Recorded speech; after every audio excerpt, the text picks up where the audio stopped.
morning, everyone. I'm Jonathan Howe from the Royal United Services Institute, and good morning to our hundreds of people watching online.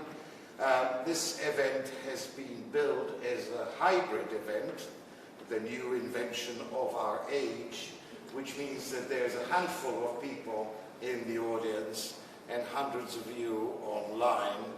I hope you will keep the questions coming in the questions and answers period. At the end of this week, we will commemorate 20 years since the 9/11 events. The seminal events, I don't think anyone doubts their significance, although there may be a lot of doubts about the subsequent policies that were pursued. We thought that this was an appropriate moment for us to take stock of the last 20 years, and I can hardly think of a better person than the Prime Minister who led the nation for a period of 10 years and who was there on the tiller, as it were, on the day of 9/11. He had to make, as we all now know from published memoirs and documents, snap decisions. He knew that there were consequential decisions. He knew that they had to be taken. All the sort of points that we don't mention now with the benefit of hindsight when we talk about how we responded. I hardly need to introduce Tony Blair to this audience, or indeed to anyone. His record speaks for himself. I just would like to say a personal note from our institute. I remember very well the day he came to address us in 1999, just as our troops were about to go into action in Kosovo. And it's worth looking at that speech again. It's worth watching that speech again to see that what we were talking to is a person who had a very personal commitment to multinational obligations and to the human considerations in Britain's security and foreign policy. What we will do this morning, we will hear first from Mr. Blair, his prepared remarks, and then I will have the privilege of asking him a number of questions, and then it will be over to you. Some questions were put already before, so I will ask the speakers to ask them. Some questions will come in online, and I will ask all our colleagues online to push the questions through. Ladies and gentlemen, Tony.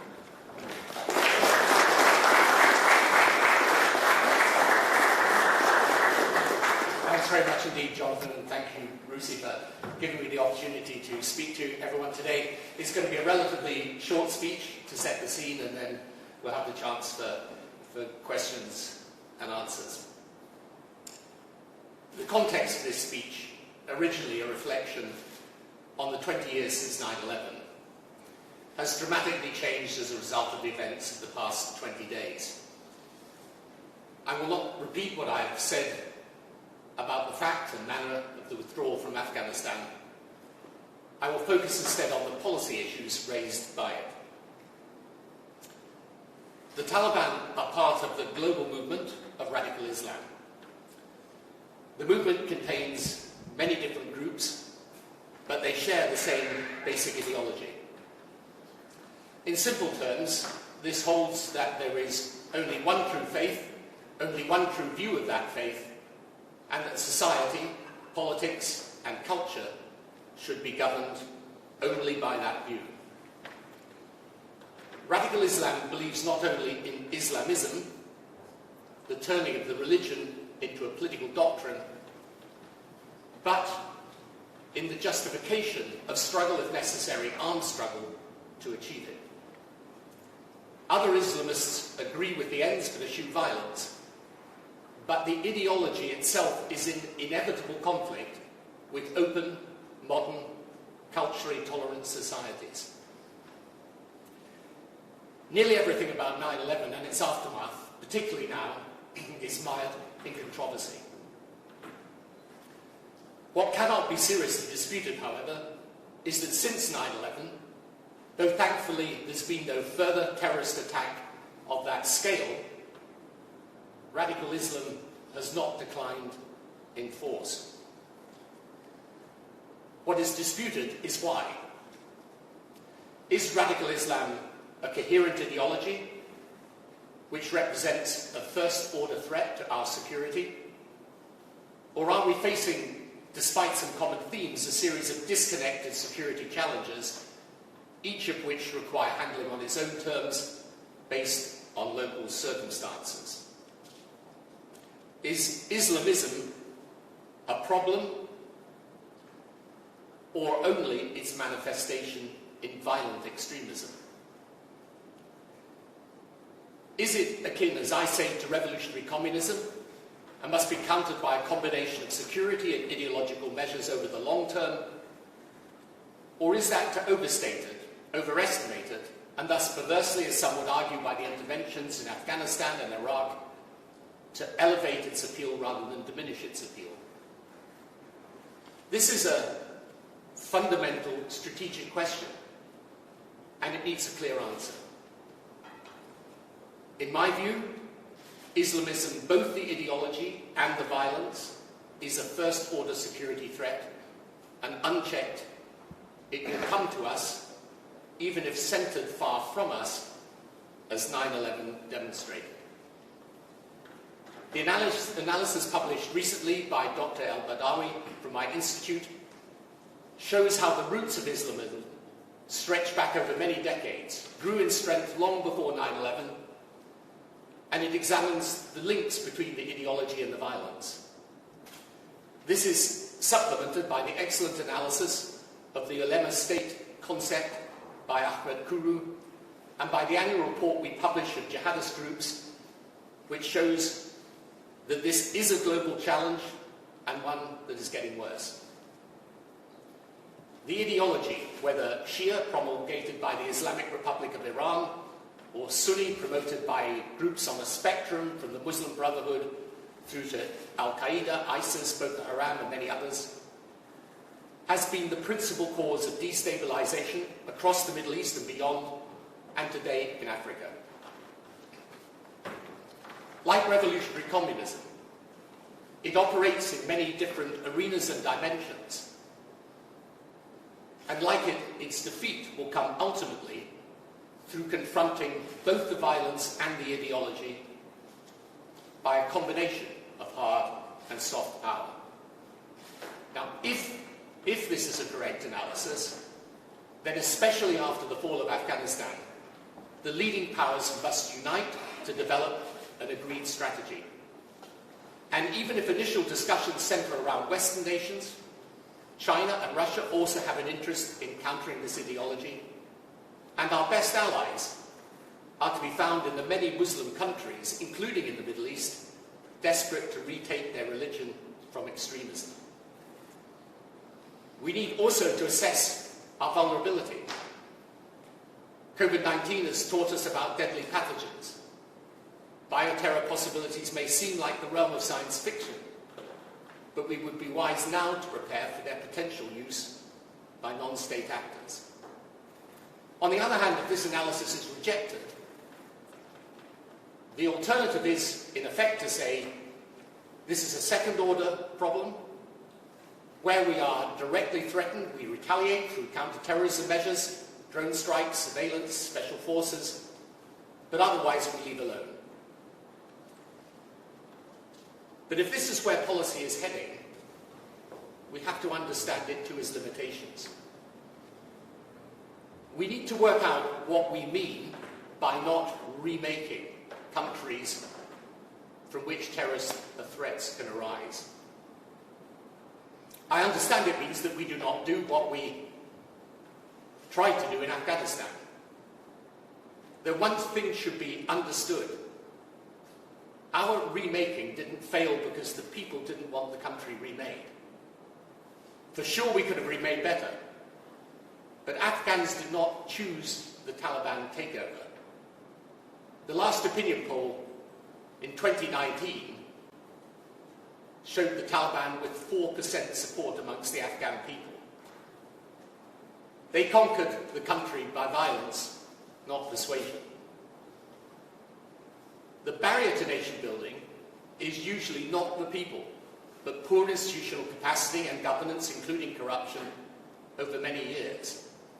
And most of all, the challenge of trying to build whilst internal elements combined with external support are trying to destroy. But counter-terrorism on its own won't remove an entrenched threat. We could seek a middle course. For example, in the Sahel, we could adopt a strategy of assisting countries with security, but also supporting the government's own attempts to develop their nations, because poverty and underdevelopment undoubtedly facilitate the extremists. In a way, this is what we did in Afghanistan post-2014, when NATO's mission went to train, advise and assist. But even here, this will likely encompass more than conventional counter-terrorism. We need some boots on the ground. Naturally, our preference is for the boots to be local, but that will not always be possible. Western societies and their political leaders have become, quite understandably, deeply averse to casualties amongst our armed forces.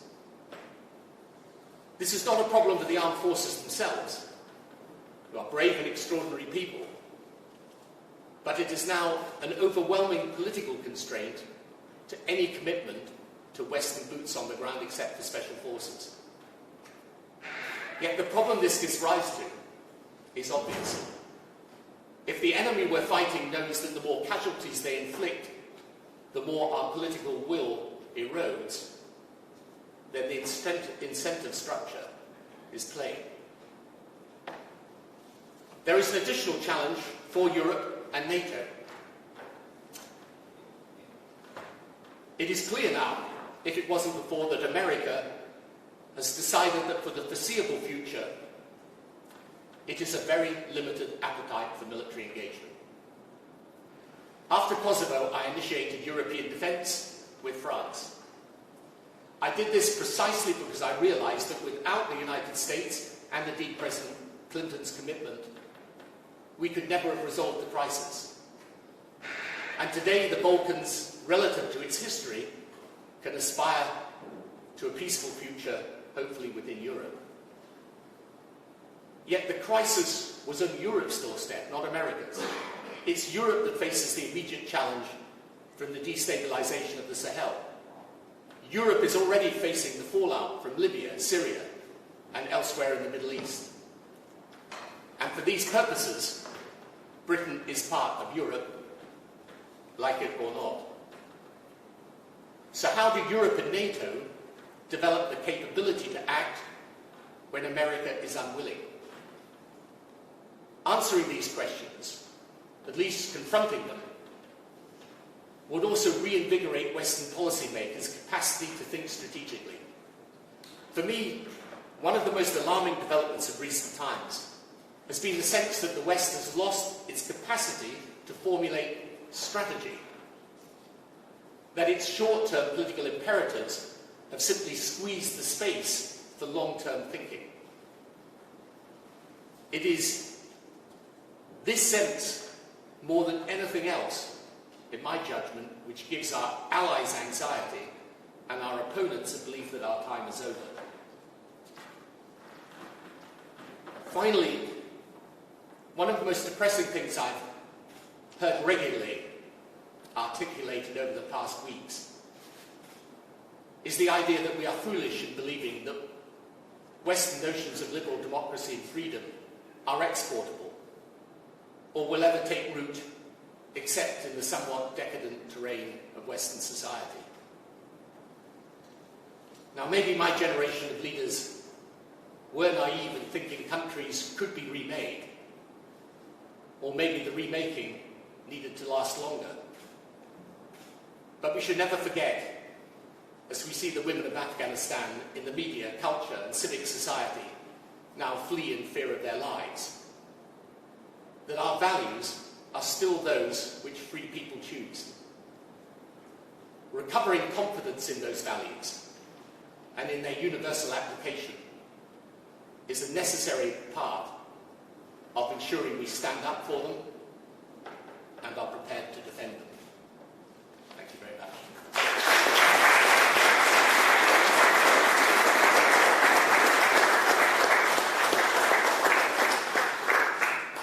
Blair, thank you very much for your presentation. And I should say, for the benefit of journalists or people listening, that both the presentation and the discussion are on the record, so they could be quoted in any shape or form that is required. Mr. Blair, let me just start with a bit that you took as granted, namely your criticism about how we handled the withdrawal from Afghanistan over the last few weeks. You mentioned it at the beginning of your speech by saying values are known. You use the rather strong, sometimes one could argue a bit spicy terminology in terms of criticizing the concept of the forever wars. Unpack it for us. Tell us why you think that the concept is unhelpful or indeed harmful, as you suggested, to the debate on security questions. I mean, the term, or the phrase ending forever wars, has been used by politicians of all political stripes, particularly in the United States. And let me say right at the very beginning, I have deep respect for President Biden. I admire him, like him, and I agree with many of the things that he's trying to do. But not simply those of the Democrat Party, but those of the Republican Party who use this phrase. I think it is a deeply mistaken phrase because, number one, we haven't ended this war. We've ended our participation in a different concept. Number two, it's not forever. I mean, 20 years, for a lot of the groups we're fighting, I mean, French, 20 years for them is not a long time. And, you know, if you take the revolutionary communism analogy, we stayed with that for 60, 70 years or more. But finally, you know, the rhythm of what we were doing post-2014 and say by the end of 2019 was obviously completely different from what we were doing in the 2005, 2006, 2007, and you know, in the years after the big problems arose in Afghanistan. So I just think it's not a good way of making policy, because in the end it's a political slogan. It's not really based on an analysis of the threat and the strategy to counter it. Understood. I have the benefit of talking to you before this event, so we were thinking, but I just wonder if you could tell us, I mean, the proposition that is now being put by a lot of people, including the American president, that we should have gone in to smash Al-Qaeda, get Bin Laden, which by the way took 10 years, and somehow get out and leave the pieces to the others. Is it something you would have been able to sell to the British public in 2001? I think it's quite important. It's a good question, because it's quite important to go back and just relive the events of 9/11. I haven't seen it yet, but I gather there's quite a good documentary done by the BBC about that day and the events and the decisions that were taken, at least by the American president, President Bush at that time. I don't think people would have felt a response that was merely about going and trying to deal with Al-Qaeda and getting back out again. I don't think people would have found that acceptable at the time. I mean, things change, obviously, over time.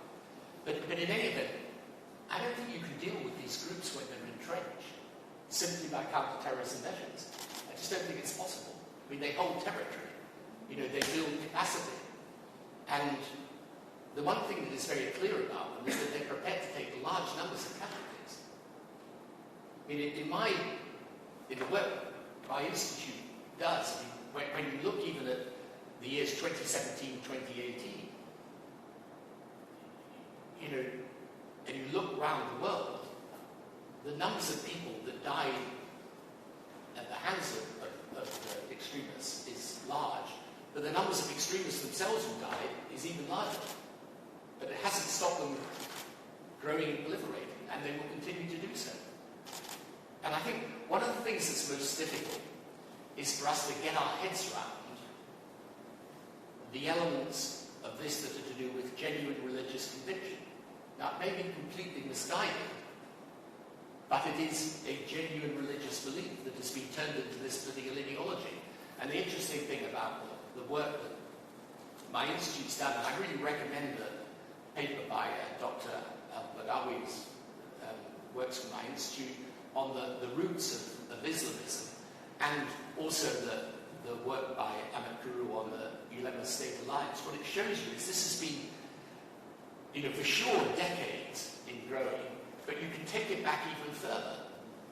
And you realise that there were attempts towards the end of the 19th century to modernise the relationship between Islam and the state, but they failed. And basically, a lot of countries were then increasingly offered, as the 20th century wore on, either secular dictatorship or religious extremism. And then a lot of the opposition to secular dictatorship took the form of Islamism, because it appeared to be the one philosophy that was going to stand up against the dictatorships. And people again forget this, but when the Iranian Revolution happened in 1979, it happened and began as an alliance between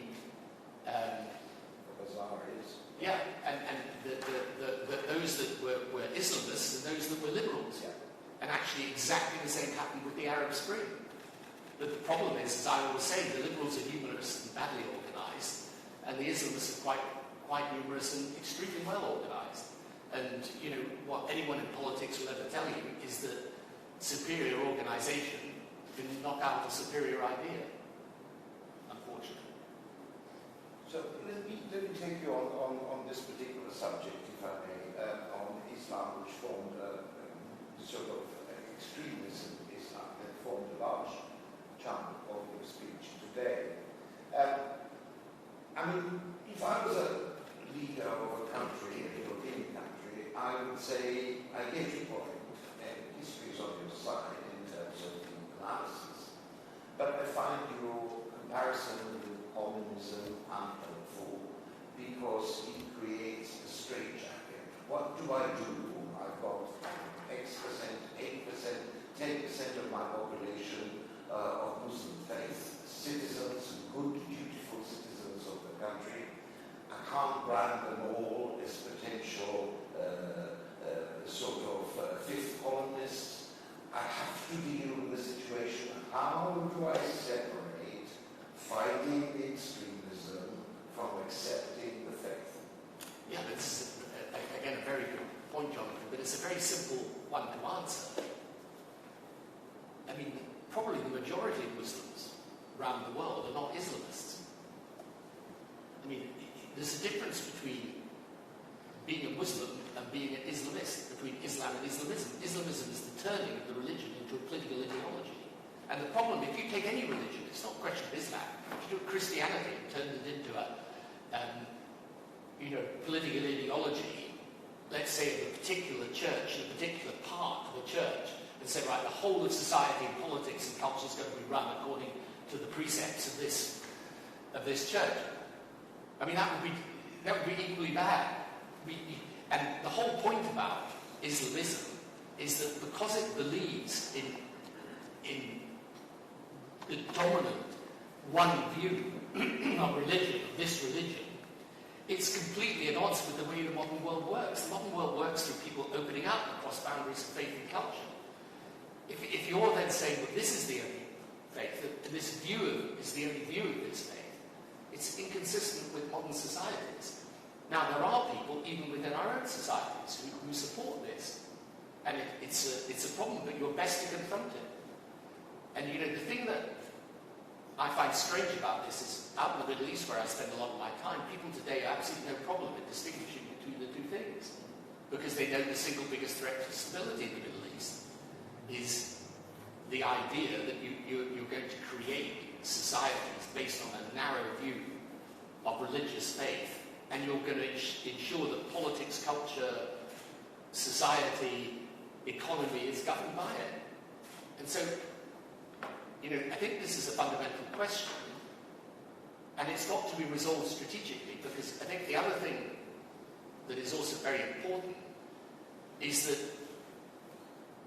the question I raised at the outset is, I think, the question, is this a first-order threat or a second-order threat? Right? Is it something we need a big agreed strategy of the leading powers to confront? Or is it really a second-order threat? Look, it's not our business unless it comes to our shores. Let's not provoke it by going after it. Counter-terrorism, that's it.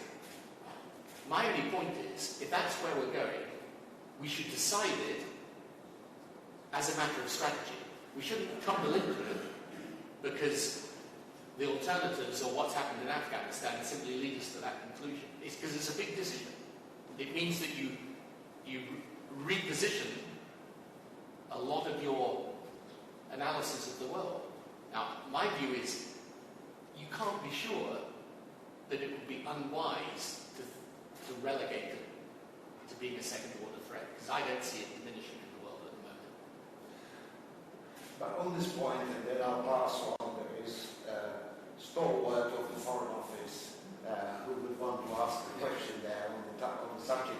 I think it's on the subject.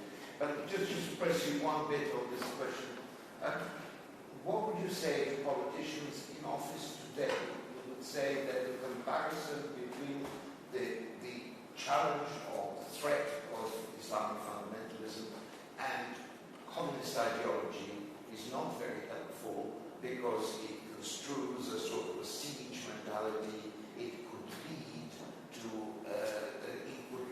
a sort of self-fulfilling prophecy, to use the cliche of us inviting more alienation and therefore more problems. Yes, this is the big dilemma.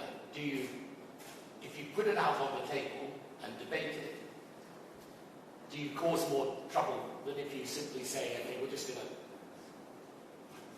leave it to the side? My view is you're always better to be open about these things. And it's a debate that goes on within Islam. That's the fault is to believe that this is a debate that people have within the West, but they're not having it in Muslim countries all over the Middle East. They're having it with varying degrees of openness. I agree, but when I look at the Middle East today, and I see the activities of the Islamic Republic of Iran, I think that is a destabilizing force all over the Middle East. Now, is that destabilizing force linked to the ideology? I think it makes no sense at all to pretend it isn't, because it obviously is. So, I think, but I agree with you, it's a big question. My point is, let's debate it honestly and flush it all out, because I think otherwise you're left in a situation where you're going to end up by default with a policy you haven't really strategically decided. You've just kind of tumbled into, which is always a dangerous thing to do. Thank you. Let's try to bring in some of the audience. Please introduce yourself and wait for the microphone. Sir William Beatty, former ambassador to Afghanistan and Iraq. Good to see you, Prime Minister.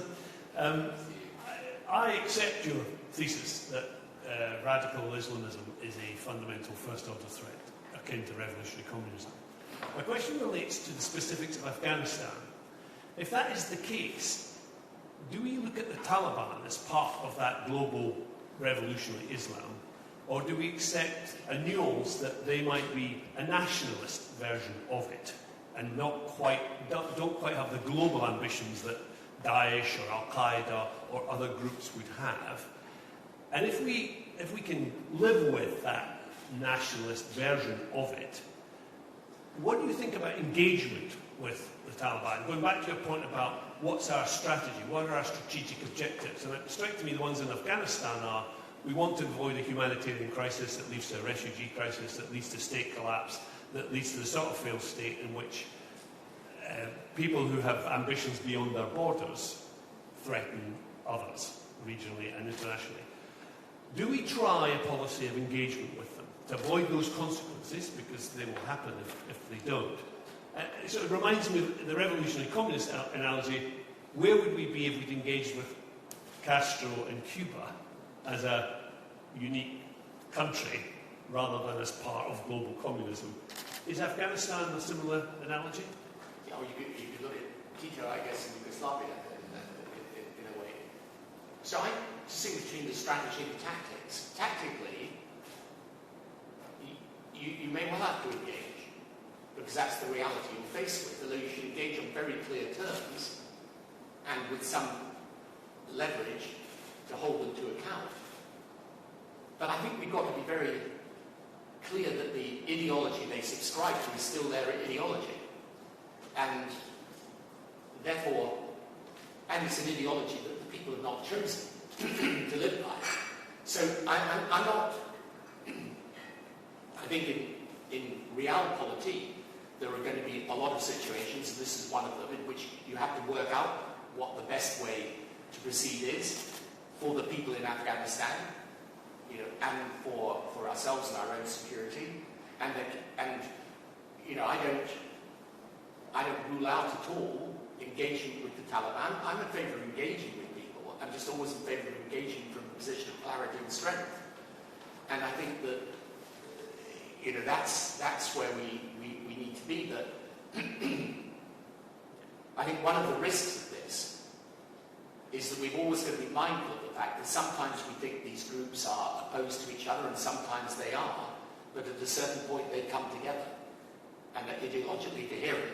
And that's why we always thought in Iraq it would be impossible for the Iranians to coordinate with Al-Qaeda, but in the end it wasn't, when they needed to.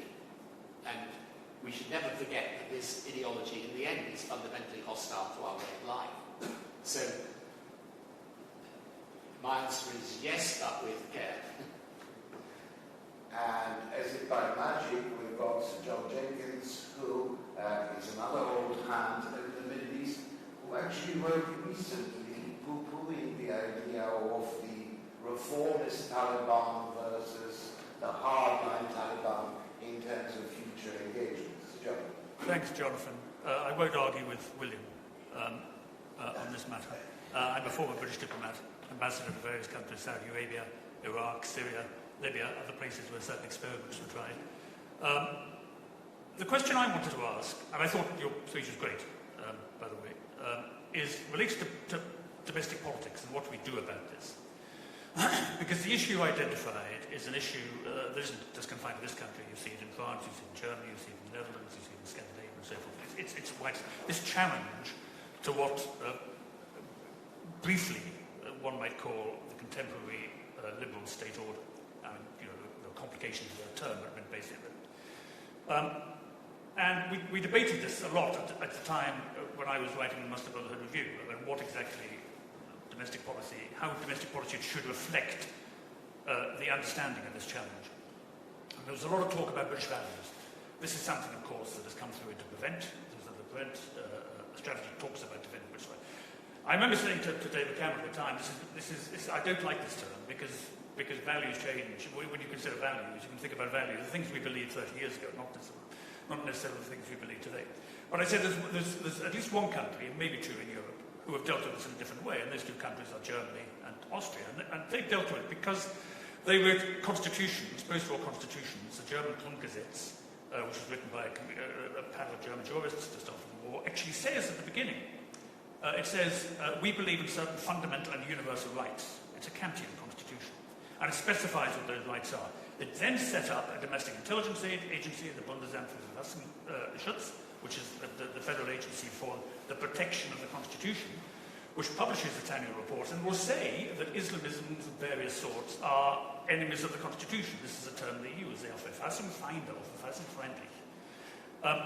For various reasons, that hasn't been possible in this country. And I understand that. I mean, there is a constitution in this country, but it's a constitution that goes back to the 17th century and it consists of various laws. But it does mean that we are disabled, it seems to me, when we want to talk about the threat that ideologies of this sort pose. Because essentially these ideologies are what we would have called at one point seditious. though I don't think the Sedition Act has been used since 1905. You can do this in Germany because you have the constitution and it says what it is to be a member of this political community. We do not have this here. What do we do about it? Yeah, I mean, I think it's easier to specify when you have a constitution that's written. On the other hand, I would say that most people would accept in the UK that even if not written in a constitution, there are certain conventional rights that we take for granted to form the fundamental basis of our society. And Islamism is inconsistent with that. I think the limiting political factor here and in America is that parts of the right have become isolationist and potentially anti-Islam, and parts of the left regard criticism of Islamism as Islamophobic. And what that does is one of my theories in modern Western politics is the absence of a strong centre is creating a situation in which short-term politics within the mainstream political parties really dominates thinking and pulls policy in bad directions. Which is why, this ending the forever wars was both a theme of certain Democrats and certain Republicans. So, I think it just needs... One of the reasons I did this today is not that you don't get a huge amount of blowback about it, because you do whenever you say these things. But it's a lot easier to put it on the table and then discuss it and force people to confront the fact that Islam and Islamism are two separate things. And this is very, very necessary, because otherwise I think Western politics will get bitterly divided between the left, the parts of which consciously or unconsciously are now actually in alliance with Islamism, and parts of the right who want to take Islamism as meaning this is Islam, and therefore policies that are anti-Muslim are policies that are justified. And that space in the middle, which is where I think we should occupy, is not articulated. So this is what I think we've got to do, and even if we don't have a written constitution, we can still articulate that case very strongly as to why the values that I'm talking about are actually the basis of our societies. But it's a lot easier if you've got a politics that isn't so partisan and divided, that at least this notion is held in common. The gentleman in the front, but let's make it very quick. Yes. My name is Roy Yacobi. I'm an analyst in Afghanistan. On the 7th of October 2001, I was a child refugee working at a construction site in Iran, as it happens on the birthplace of Ayatollah Rafsanjani. And I heard a tractor driver stand by and say, "Afghan boy, the Americans have just attacked Afghanistan." And I fell onto my knees, being a tortured 12-year-old fleeing Afghanistan. Ever since then, I'd never imagined that one day I'd be, end up here. I thought I'd go back to my village. Ever since then, I've watched the jubilation and tragedy of the Afghan people and lost friends and relatives there. But over the past week, what I've noticed is our understanding of Afghanistan is very superficial. We don't understand the deeply blooded complexities of Afghanistan as a country, its divided society, historically, culturally, linguistically. But we also don't have a very good understanding of the Taliban itself. We don't understand the constituent part of the Taliban. But we're already beginning to see signs of fracture within the group. And the regional player is going to play different parts in different ways. Afghanistan is going to remain both, political, humanitarian and security threat to the West. What are we going to do about it? We've lost the cohesion to deal with it, and are we ready for the very potentially far deadlier conflict that's going to, await the Afghan people with all different actors involved?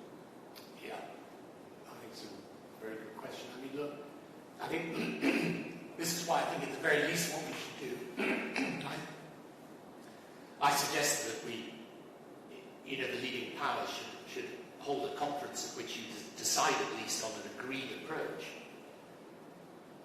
Because obviously we've lost our position there. And I completely agree with you, by the way, that some of these, it's, and I've been guilty of this myself, I mean, it's possible to have a far too simplistic understanding of the country, its people, the different elements, the different tribes and so on. But I think, one of the reasons why I think it's important that we take a long-term strategy and are prepared to hold to it over time is because it will take a long time. But, the fact is, if you go back half a century, Afghanistan had a chance to develop as a very decent country. And one of the things when you go back and you look at the pictures of Afghanistan in the 1960s, you understand that it had every possibility of developing in a good way. Now, we know all the reasons why that didn't happen. But it can be rebuilt over time. And, I was in the Balkans recently, and it's very interesting just to reflect on that, because sometimes people say, well, as opposed to the intervention in Kosovo, Afghanistan failed, but Kosovo succeeded. But if you look even at the Balkans today, there are still massive tensions. There's still a lot of problems. I think it's going to take quite a long time to overcome those problems, but the framework that's been established is one that is allowing those countries to develop. So you can go to Serbia or Albania today, and they're a world away from where they were. Now, does that mean the Balkans has resolved all those problems? Absolutely not. But the absence of terrorism and the absence of a fundamental security threat allowed, however imperfectly, those countries to make progress. And the question, therefore, for us is, how do we engage now in circumstances where we send a pretty clear signal that the military engagement is not something we're prepared to do? And yet, if there isn't at least some way of governing the security of the space, it's very hard for countries to make progress. And I see this all over Africa today. This is why I get so worried about the situation now in the Sahel and countries like Mozambique. I mean, these are countries that have now got a serious problem because they can't, people say, well, the answer, for example, in Cabo Delgado in Mozambique is to do development and reduction of poverty. And I say, that's fine. If you can't govern the security space, how can people develop? Because you build the road, the next day someone's blowing it up.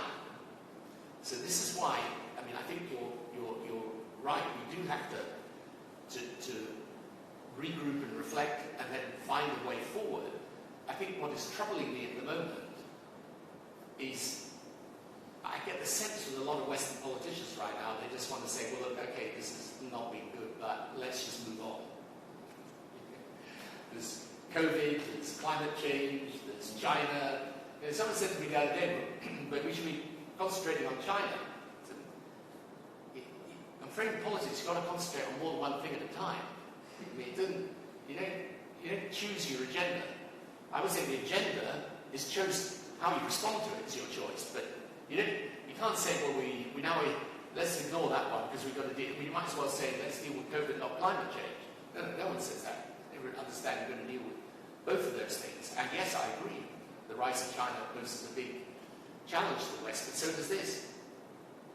And, we've got to, at least if we're going to decide a policy, let us decide it and not, as I say, fall into it.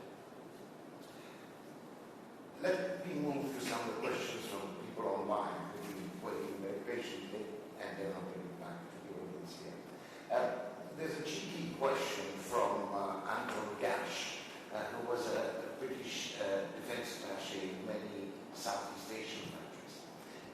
Cheeky in a way, as you will see, but it'll be worthwhile putting it to you, which is, let's assume that Tony Blair remained in power for a record-breaking period until today and was still our Prime Minister today. How will our Afghanistan policy move? Well, I think and hope that we would have had a relationship with the United States that would have allowed us to be part of this decision-making process. And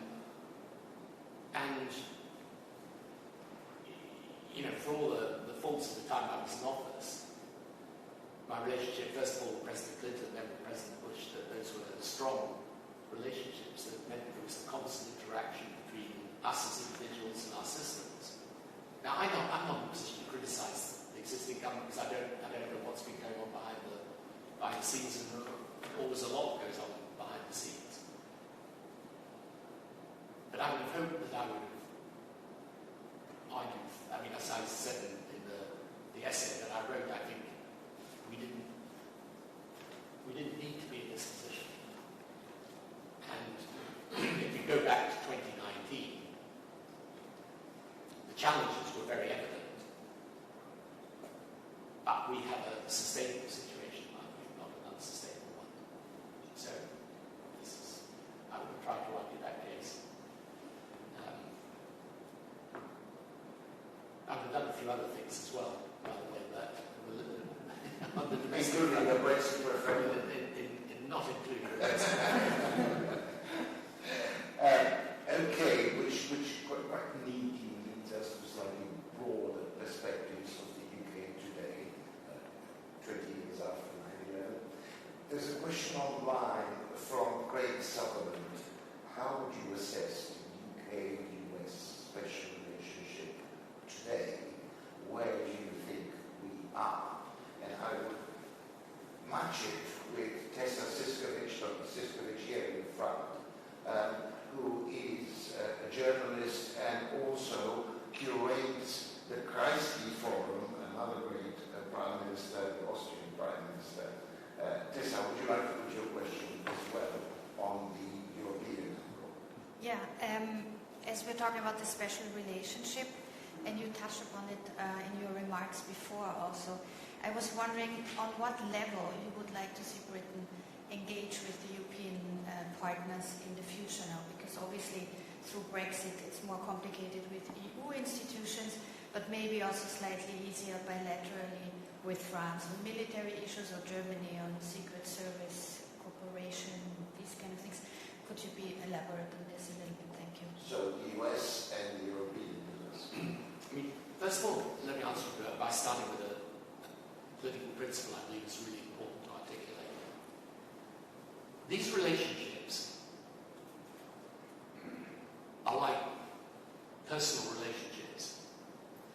In other words, you know that your friends are the people that are there when times are difficult.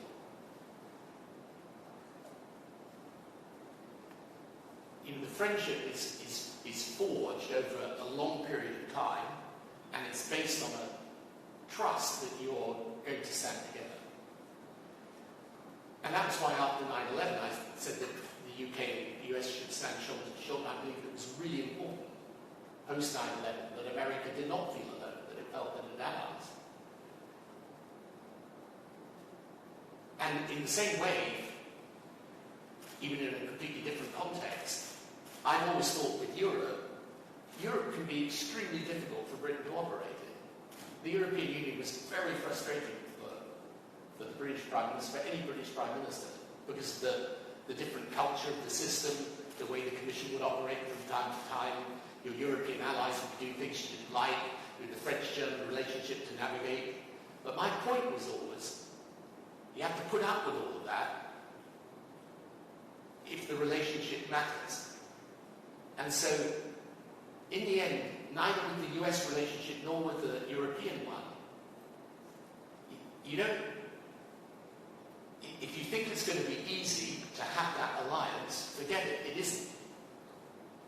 Being an ally of America, a strong ally, is very difficult, because a lot of your own people want to see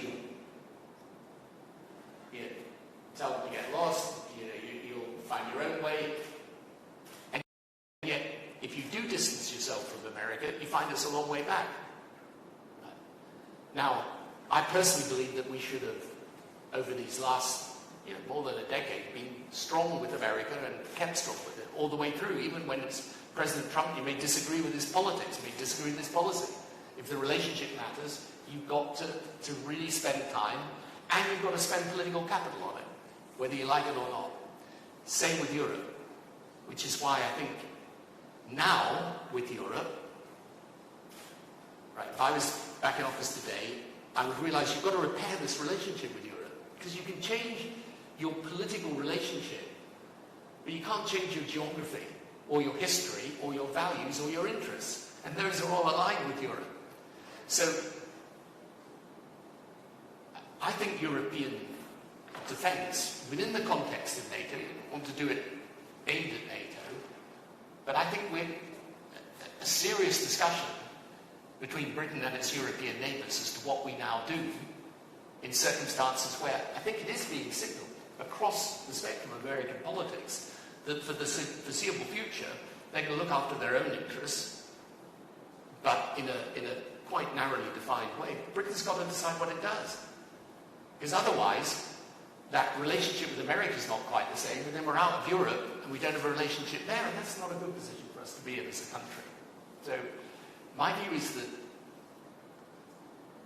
now is the moment to reach out, and you'll have new leadership in Germany. You'll go through the French election. Let's assume for the moment that President Macron is re-elected there. You know, that's going to be an opportunity to rebuild some relationships in Europe around something that's a big strategic interest of ours, and we should have the political capacity and imagination to seize that opportunity. Would you want to do it bilaterally or multilaterally? Because there is on offer, of course, what you have started in a big way, the relationship with France on security questions.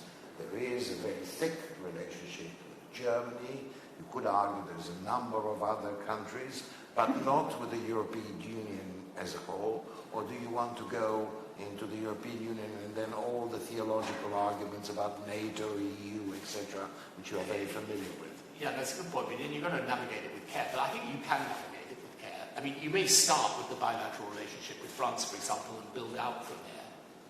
And this is something where you need those who are expert both in the military and the security field to advise you and to set up a plan. But if you just take the Sahel, which my institute works in and which I'm become increasingly obsessed by over these last years, because I think it does represent a future security threat for Europe, including the UK.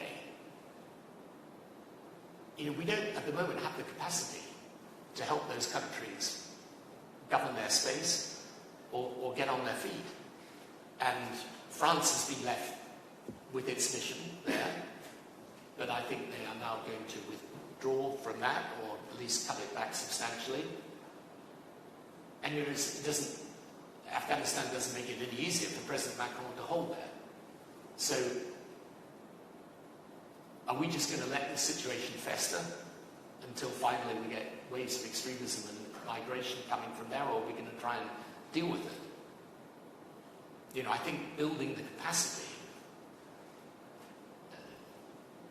in cooperation, you're not going to end up with some European army, but in cooperation, countries working together, making sure that they pool their assets effectively. This seems to be, I would take a long, hard look at that at least. Okay. I think we've got time for two questions from the online. The first one is from Sahar Walker, an old Middle Eastern hand, again, who's asking, I think, the question that preoccupies you, I know, very a lot. How can politicians answer your call of sitting seriously and discussing these security challenges when it's 24/7 TV media, when you're constantly under the pressure of social media, when you're constantly forced into making statements about, I don't know, a car crash on the M40, and how are you able to gather your thoughts, lock yourself up, and come up with the intellectual product that you were calling for? So I think that there is a paradox in modern politics, which is that the public, at one and the same time, they're consumers of social media, and social media drives a lot of the political discourse, but at the same same time as all of that is happening, they're also very distrustful of it and actually want their leaders to be able to stand out against it. So, I think that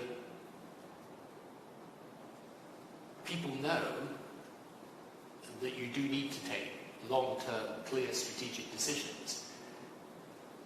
The loudest voices often mitigate against that. But think the public, in the end, would prefer leadership. That's my, maybe I'm wrong, but that's what I think. In any event, it's worth offering it. And, you know, it comes back to what I often say about the centre ground of politics. You know, a lot of people say the centre ground of politics has disappeared in recent years. And I would say you've got to work out whether this is a supply problem or a demand problem. And my view is it's essentially a supply problem. It's that political parties, partly through social media, have become much more shrill and partisan, but actually the public's never much shifted. And, you know, if a strong centre-left, right alternative is on offer, I think people will mostly back it. So I think the best thing for politicians to realise is that in the end, you know, the public will respond to leadership, because this paradoxical attitude towards media, social media, the pressure of events, they kind of both participate in it, but also distrust it. And it's the distrusting part of it you need to appeal to. I think the final question is an introspective one which you must have had about 1,000 times. It comes from Gideon Coolin, and it is, what is the single event or action that you have taken during your premiership of which you're most proud of? It's always difficult to answer that, because you could take a particular event like the Northern Ireland Peace Agreement, or you could take a policy over time like school reform. I would say that the thing that I am most proud of, and I sometimes say that one of the ironies of politics is that you begin at your most popular and least capable, and you end at your least popular and most capable. And I think by the end of my time, I was taking decisions pretty much with the short-term politics taken out of it, and realizing, you know, to do things for the long term. So in foreign policy, by the end, I was very clear: you keep the relationship with America strong, you are their strongest ally, you're at the center of Europe, and whatever the difficulties and strains, you've got to keep there, and you build through the International Development Department and our budget for overseas aid, you build an extraordinary soft power component to how Britain presents itself.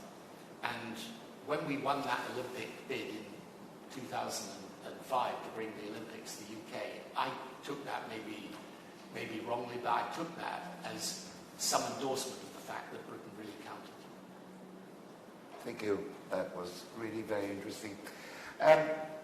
You referred a number of times, and I failed to do so, so I'll do it now, to your institute, the Institute for Global Change, and to its enormously good output. I'm glad to see some people from the Institute here. I would recommend to all those who read the material to look very carefully at the output. I consume it regularly, and I find it extremely enlightening. And on a personal note, I must say, I remember, again, I come back to what I said at the beginning of a speech at the Institute in 1999. Sounds a long time ago, different world.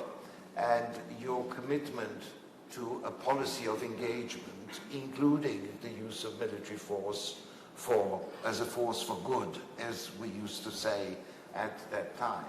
And it's sort of the cycle closed. I was just trying to remember this morning, the cycle closed.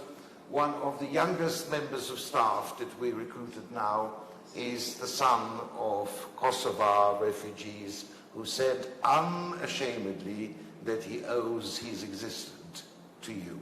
So in many respects, you know, there is a personal touch to this that touches us. Mr. Blair, thank you very much for your presentation, and thanks to the very large audience for taking part. Thank you.